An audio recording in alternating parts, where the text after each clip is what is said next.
আসসালামু আলাইকুম। প্রিয় দর্শক শ্রোতা, আজকে যে বিষয়টি নিয়ে আলোচনা করব সেটি হচ্ছে টাকা। টাকা কোথা থেকে আসে? ঘরে বসে শুধু মা-বাবার কাছে বলবেন টাকা, টাকা, টাকা। না, বেকার থাকবেন আর টাকা পাবেন এটা অসম্ভব। টাকা ইনকাম করতে হলে হয় ব্যবসা করতে হবে, নয় ২ নাম্বার চাকরি করতে হবে। তো ব্যবসা, কিছু টাকা নিয়ে অভিজ্ঞতা না থাকায় ব্যবসায় লোসখান হন, তারপরে মানসিকভাবে ভেঙে পড়েন। তো আমি সেজন্য বলব না যে আপনি ১ম এই ব্যবসা করেন। যেহেতু সহজ যেটা চাকরি, মানুষের গোলামি, সেটা করতে হলে অভিজ্ঞতার প্রয়োজন আছে। কিছু অভিজ্ঞতা ন্যূনতম অর্জন করেন যেকোনো কাজের উপরে।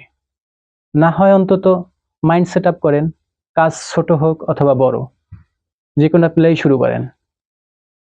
তো চাকরির ভিতরে চাকরি নিয়ে একটি ফাঁদ পাতা আছে সমাজে, সেটা নারী হোক পুরুষ হোক। এই ফাঁদে পড়ে জীবনটা অনেকেরই শেষ হয়ে যায়, আত্মহত্যা করতে বাধ্য হয়।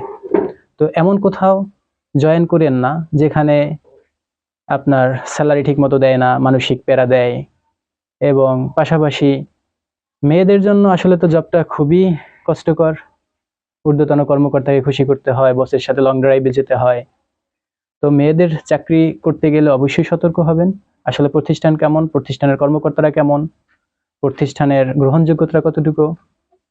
তবে সবচেয়ে যে বেশি আমি আপনাদেরকে যে বিষয়ে পরামর্শ দিব সেটি হচ্ছে, মেয়েরা যদি ঘরে বসে কিছু করতে পারেন সেটাই আপনাদের জন্য বেটার হবে। সেটা জব অথবা ব্যবসা। নিজের নিরাপদ জায়গাটাই আগে বেছে নেবেন। আর ভাইদের জন্য বলবো, যেই প্রতিষ্ঠানে জব করেন, জব ছোট হোক অথবা বড় হোক, দেশে অথবা প্রবাসে, প্রতিষ্ঠান কেমন, প্রতিষ্ঠানের বিস্তারিত সম্পর্কে জেনে নিবেন, তাহলে আশা করি ঠকবেন না। তো চাকরি অথবা ব্যবসায় আগে একজন পরামর্শ, একজন মেন্টর খুঁজে নেন।